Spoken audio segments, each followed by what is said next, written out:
Welcome, everybody, to Dead Talk Live. Our guests tonight are Scott Hamm Duenas and Kipp Tribble from the movie Rebroken, which is premiering on demand March 27th. Guys, congratulations on the film, and thank you both for being here with us tonight.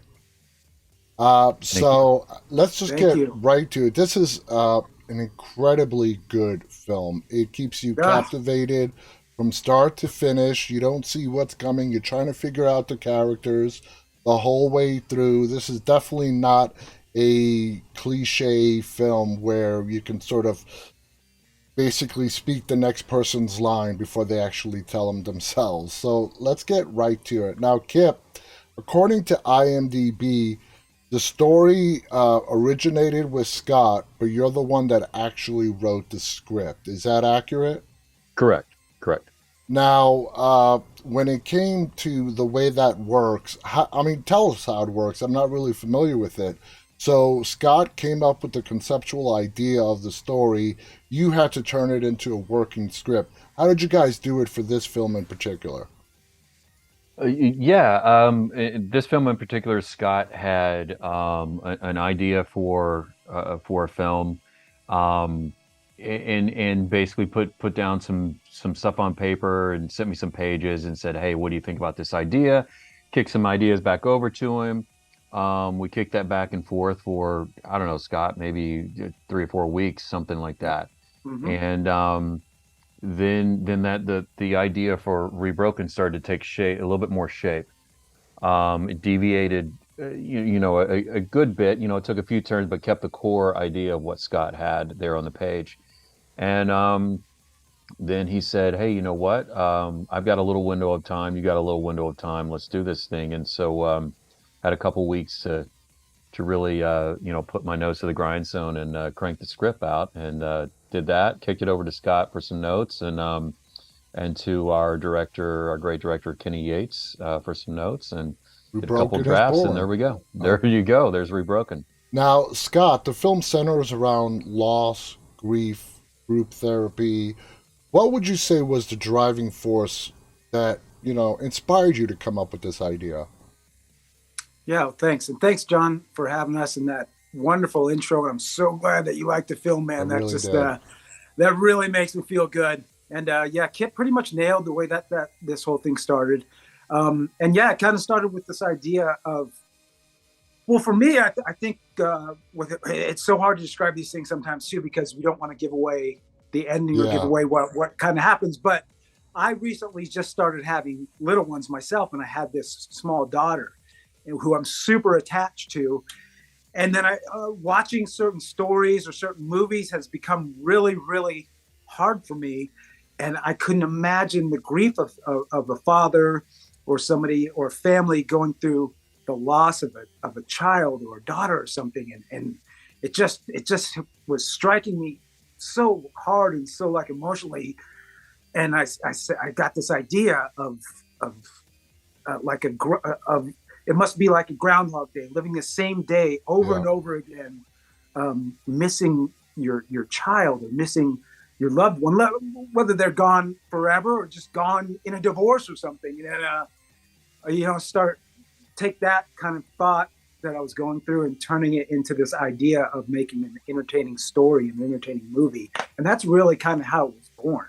Nice. Now, Kip, the key characters of this film, I would say, are Brian, who is played by you. Scott plays Will. Of course, Vaughn and Bella. Now, tell us the most interesting relationship is Brian and Bella's relationship. What do you want to share about those two? Because they are very critical to this story, but also very mysterious. What can you say about Brian and Bella? Man, oh man. What to say about Brian and Bella that won't start giving things away. I don't know. This is It's a such tough a one. it's such a difficult film to talk about. It It's like is. we're good up until about the midway point of the film, and then it's difficult to talk about. But Brian is, especially when we initially meet him, he is all about helping, anyone in the group. He's bought all in on going through his own motions, and on his level of grief is different from some of the others, as he experiences it day to day in his work as a police officer. He sees these sort of things every day that plague him.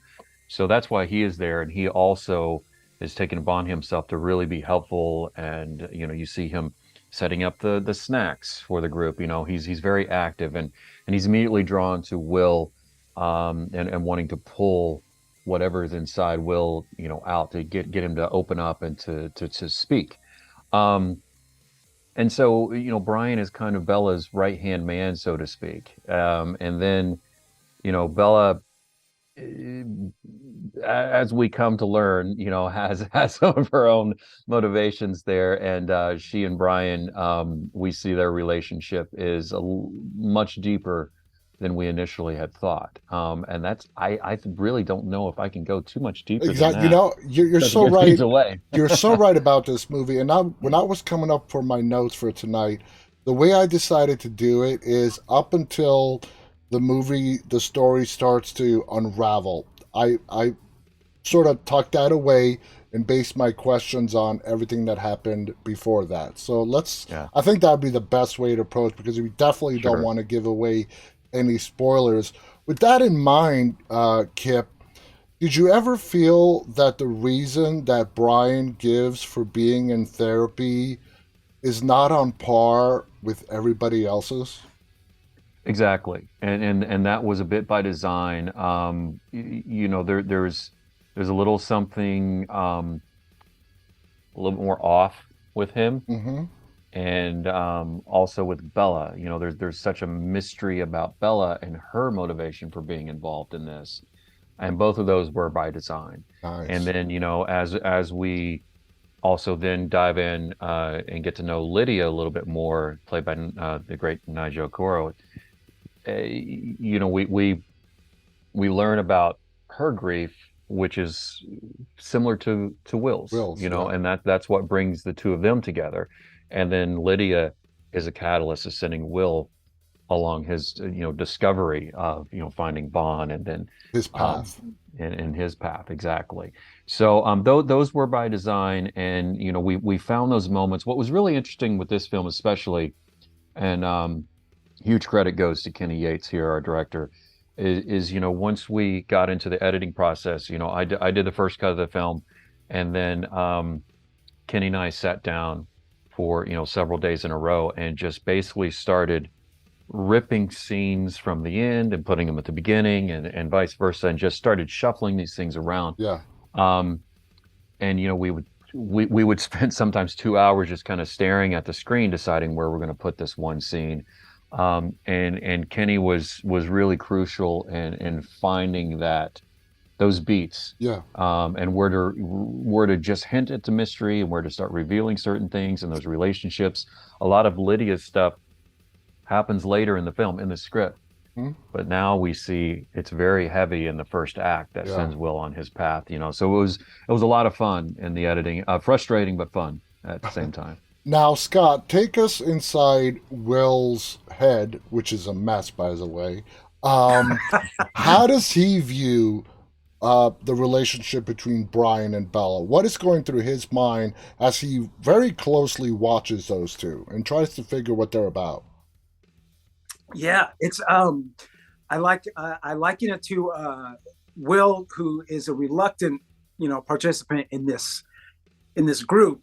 And I was thinking about it the other day when we were talking about it, and I said he's like the guy that has to go to Alcoholics Anonymous but doesn't think he has a drinking problem. Yeah. So he's there, but he's not fully invested in this and what they're doing. And seeing these two, it's not that they're ganging up on him, but he definitely sees the connection, and he's just not sure about it. He's not sure about Kip.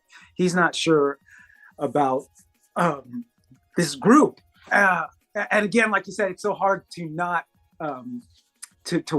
to talk about it, because we have to watch what we say. But Yeah. and I hate saying that. I was telling Kip the other day, I'm like, I don't want to sound like that guy that's sitting there going, I can't talk too much about the movie. I don't want to give it away. But in this instance, it's really, really true. Mm-hmm. You have to be careful not to give these things away. But I do look at as because as someone that's been in these groups before, there's lots of times that these things are court ordered or people are kind of forced to go there for one reason or another. And I felt that that's where Will's journey was.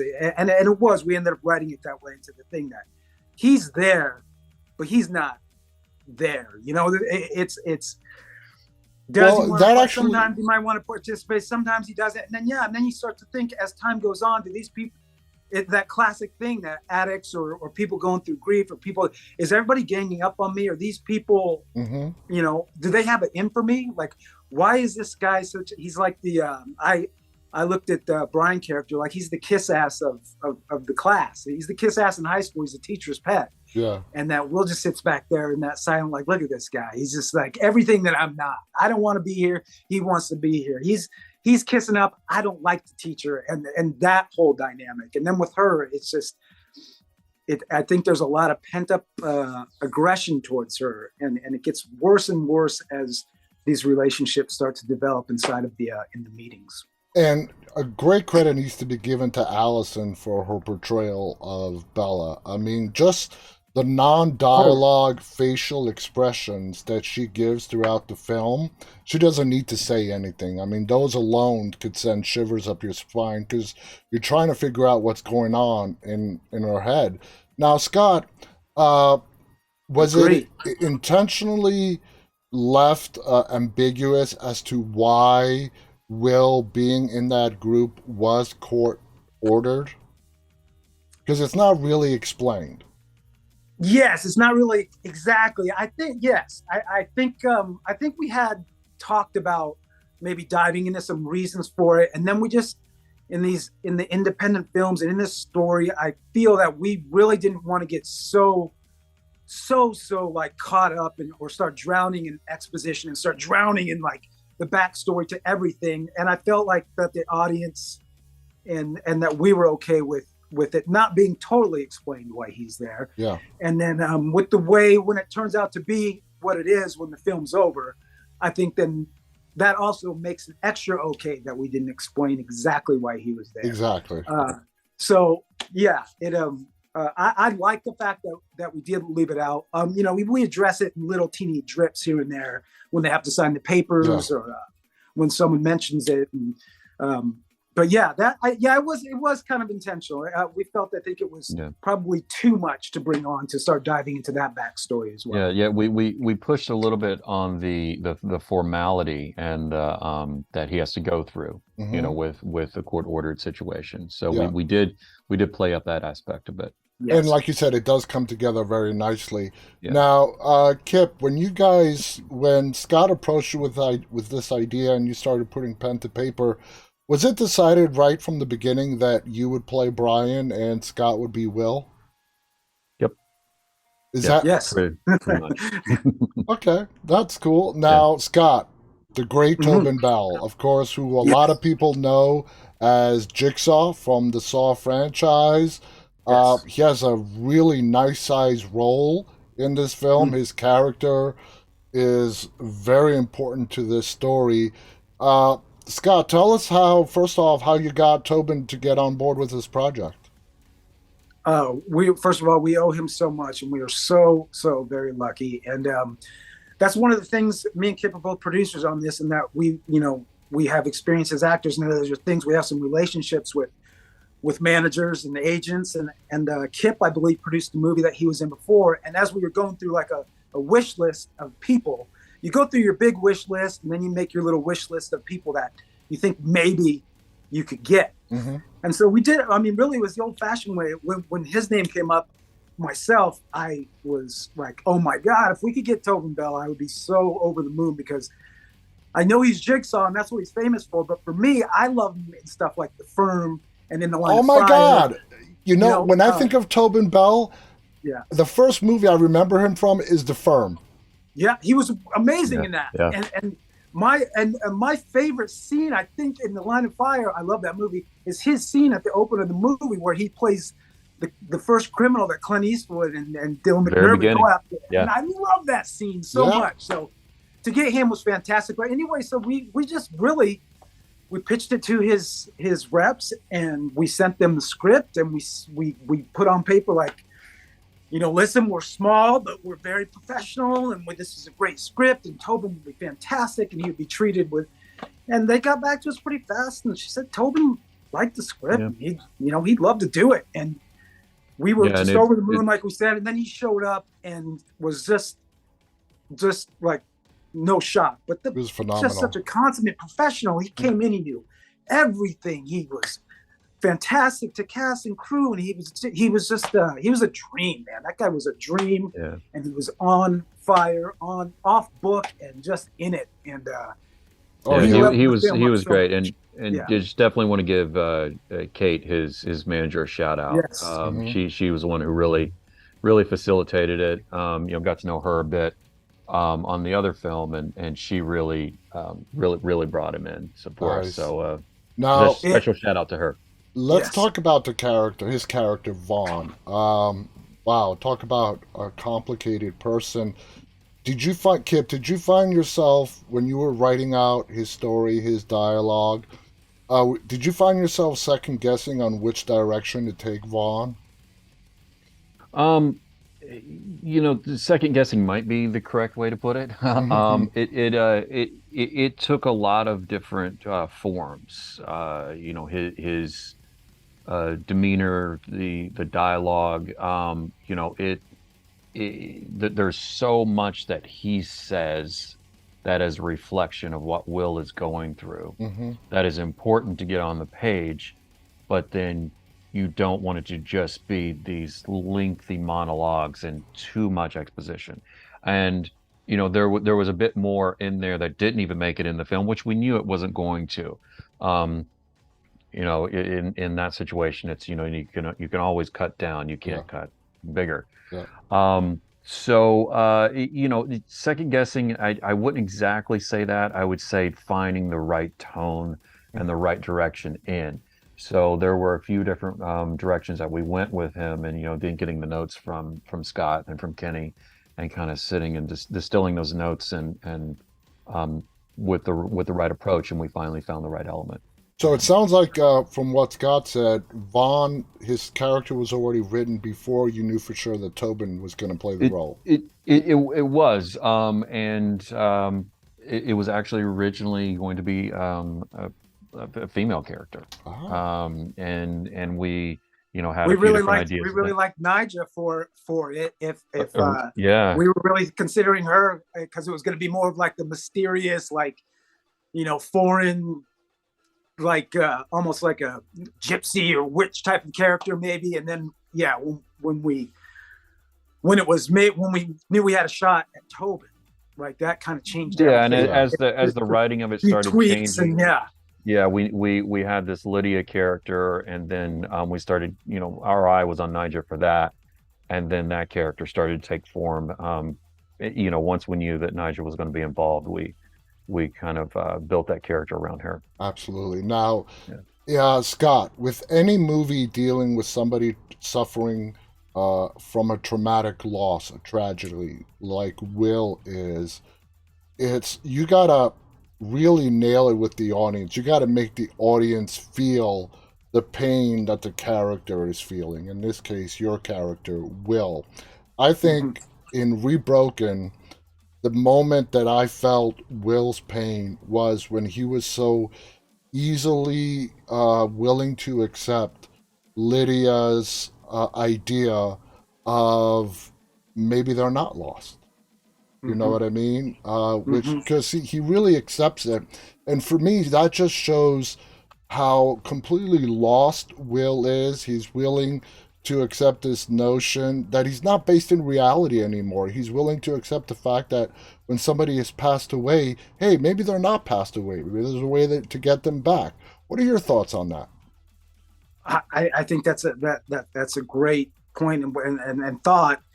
Yeah, I think we all, when it comes to dealing with grief or somebody getting ill or something, it's the finality of it, I think, that maybe brings these things on, because you just go through life, and I think we all kind of think everyone's invincible and we're going to live forever, and you don't really take that time to think that maybe one day someone that you love is going to be gone, or maybe one day someone that you love is going to face the prospect of not being on this earth anymore. And then when it hits you, or if it's a slower process and it's hitting you and you're going through it, like, man, this person might not be with me next week, or this person was just with me a week ago. I think it almost, then it leaves you searching, like, are they ever coming back? Am I ever going to walk into the room and see this person again? Am I ever going to How am I going to get a live? text or a phone call? And then if somebody gives you that hope that maybe there is a way, and I think that we are easily drawn to that. Lots of people. I mean, look at the world of people, psychics, whatever you think of that. Like, it's a huge business, and if you think that they're helping, or if they're preying upon people going through loss, whatever your opinion is of it, it's an easy thing to tap into someone's loss, because you want them back so bad that, and then the fact that you find somebody that has the thought process of you, or the same feelings that you have about it, and it's like, that's the person I want to listen to and align myself with, because that's the person that's giving me hope. Not all these people over here who are saying get on with your life, or move on, or she's accept gone, get it. over it. I want these people that are saying I have a chance. So everyone can go a different way, and yes, Will definitely goes that way very easily, because he it's his daughter, it's his little baby daughter. Absolutely. Yeah. And we purposely, in the scripting of it, had Lydia just a few steps ahead of Will in her journey, in her process. But the fact that they'd gone through the same thing, and he sees, he perceives her happiness. He's like Scott just said, you're in that situation, you're willing to try anything. Exactly. I want to be in the position she's in, especially since she suffered a loss similar to mine. Now, Kip, I want to throw the last question out to you. I really enjoyed how you guys took your time in doing the big reveal in the final act. Okay, you didn't rush it, save it for the last 3 minutes. It was laid out very nicely, as part of production and post-production. For me, I don't know if it was because Tobin Bell was in this film. It reminded me of the ending of the Saw films, how they do the big reveal with the music playing that ties the whole film together. Like I said, I don't know if it was because Tobin Bell was in this movie, but it did sort of throw me back to that. And I really enjoyed how you took your time in revealing the whole reveal. How was that whole process like, writing it and actually shooting it? It's interesting you say that. That was something that we had never discussed as far as the Saw films. The Machinist was a big inspiration for this film.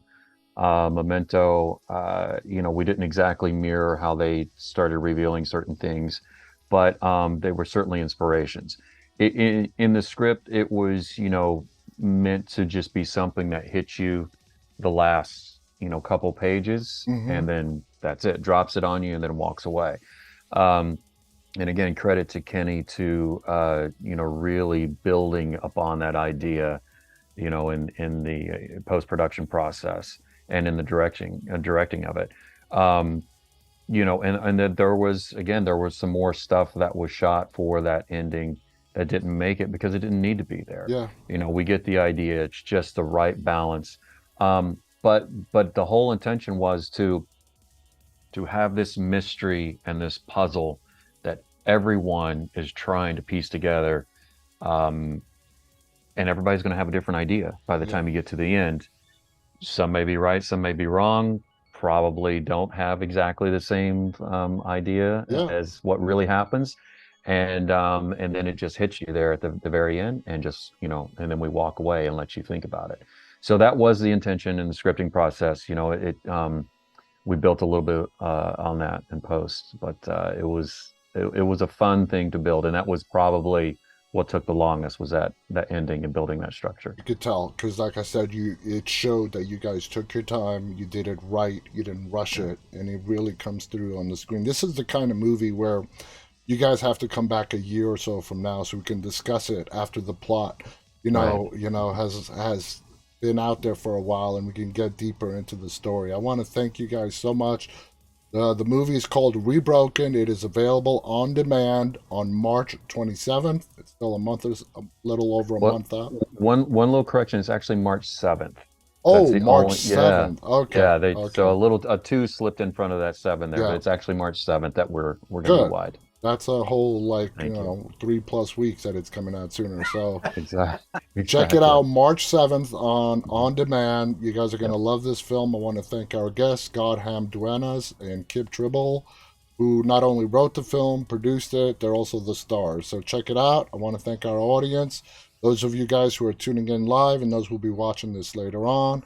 On behalf of Scott, Kipp, and myself, stay safe and stay walking. Good night, everybody. Thank Thanks, you. John.